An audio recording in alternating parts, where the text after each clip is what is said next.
Hallo daar, graad 9's. Welkom by week 2 van Afrikaans.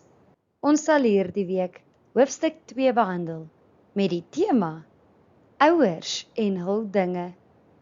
Het jy nou en dan dalk 'n oomblik gehad waar jy na jou ouers kyk en wonder wat hulle nou net gedoen het? Wel, ons almal het ons eie dinge. Hou dit in gedagte, soos wat ons deur hierdie week se tema beweeg. Ons doelstellings vir hierdie week. Lees 'n voorbereide teks hardop. Jy sal 'n visuele teks lees en ontleed.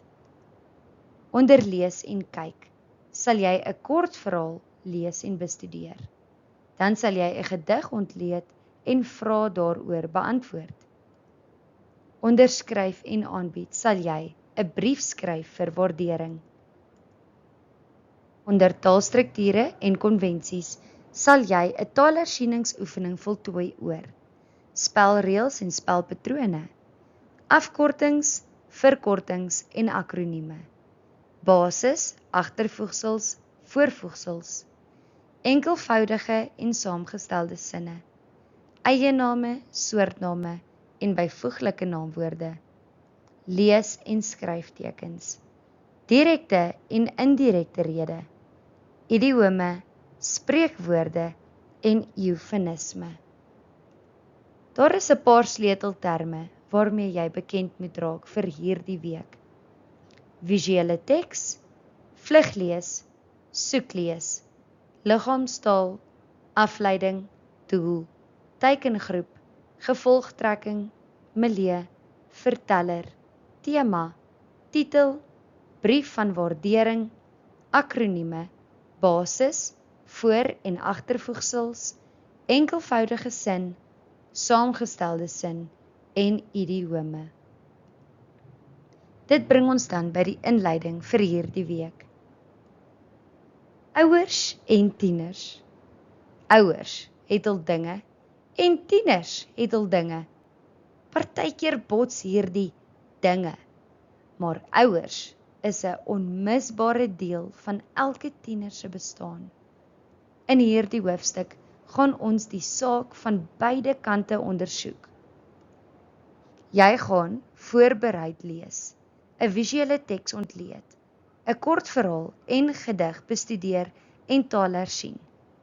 In aansluiting by die tema van hierdie hoofstuk, gaan jy ook die geleentheid kry om 'n brief van waardering aan jou ouers te skryf. Luister en praat. Voorbeeld formele assesseringstaak. Lees 'n voorbereide teks hardop. Neem kennis dat hierdie slegs 'n oefeningsaktiwiteit is en dat hy nie vir jou kwartaalpunt tel nie. Beplanning, navorsing en organisering. Berei 'n gepaste leesteks voor om hardop te lees. Die onderwerp van jou teks moet aansluit by die tema van hierdie hoofstuk. Dit moet dus handel oor ouers en hul dinge. Jy moet dus nou tyd gaan spandeer, navorsing doen en 'n leesstuk soek wat by hierdie onderwerp pas. Dan lees jy hom voor. Voorbereiding en aanbieding. Onthou die volgende is belangrik by hardop lees.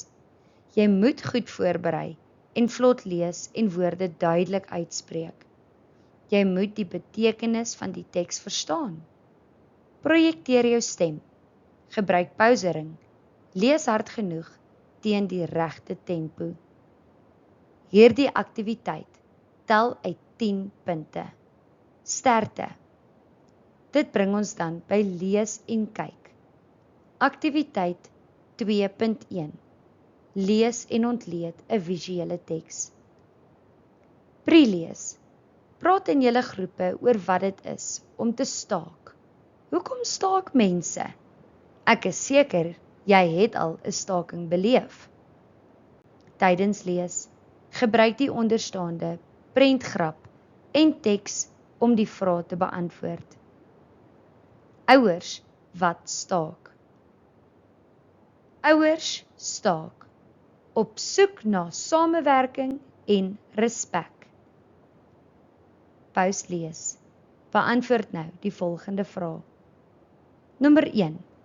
Maak van jou vluglees en soekleesvaardighede gebruik om die bron waaruit hierdie prentgrap gekry is, te noem. Aktiwiteit 2.1 vervolg. Nommer 2. Watter soort bron is dit? Verduidelik waarvoor die afkorting staan. Nommer 3.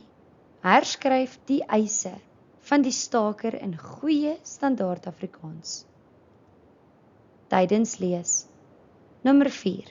Wat kan jy aflei uit dit wat saam met die ma uitgepak is? Nommer 5. Wat is jou gevolgtrekking as jy na die ma se kleredrag en liggaamstaal kyk? Nommer 6. Verduidelik wat die boodskap van hierdie prentgrap is. Nommer 7. Wat is gebruik om hierdie boodskap aan die leser oor te dra?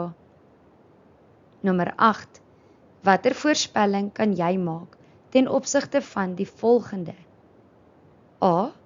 Wat gebeur in die huis terwyl hierdie staking voortgaan? B. Hoe sal dinge anders wees na hierdie staking? Oorbeskermend, moan, plus beklei, ouers.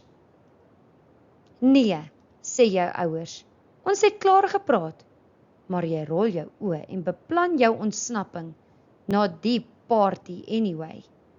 Dan wonder jy nog hoekom jou ouers jou nie vertrou nie, of nie wil hê jy moet uitgaan nie. Jy is ongehoorsaam en luister nie as hulle praat nie, en is daarom onverantwoordelik.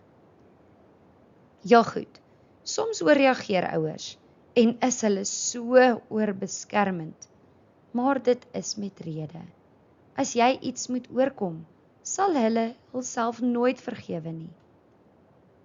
Behalwe dat jou sosiale status 'n knou kry, is daar eintlik geen rede om so ongehoorsaam op te tree nie.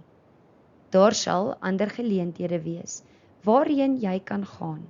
En as jy aan jou ouers bewys dat hulle jou kan vertrou en jy is verantwoordelik en gehoorsaam, sal hulle jou met 'n geruste hart kan laat uitgaan. Status is die stand, staatkundige of maatskaplike posisie. Wens jy ook dat jou ouers sal besef dat jy groot is en nie meer 'n kind nie.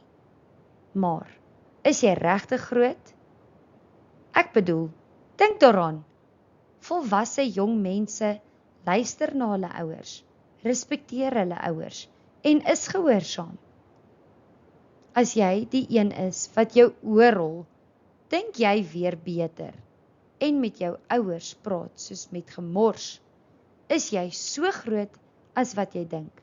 Nee, jy moet nog groot word en as jy mooi daaraan dink, is dit wat in jou pad staan, jou houding. Jou ouers kan nie die onverantwoordelike jy op jou eie uitstuur nie. Ouers kry altyd die blame. Hulle verstaan jou glo nie, maar onthou, verander jou houding en jy sal sien, alles om jou verander ook.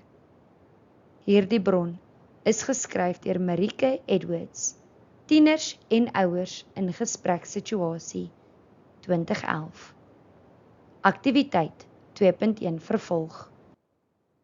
Jou opdragte vir week 2 is dus Aktiwiteit 2.1, waar jy 'n visuele teks moet lees en ontleed.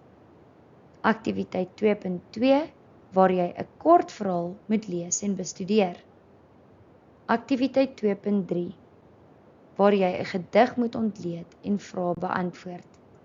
En aktiwiteit 2.4, waar jy 'n taalhersieningsoefening moet voltooi. Sterkte met die res van jou week. Ek en jy gesels dan weer volgende week. Totsiens!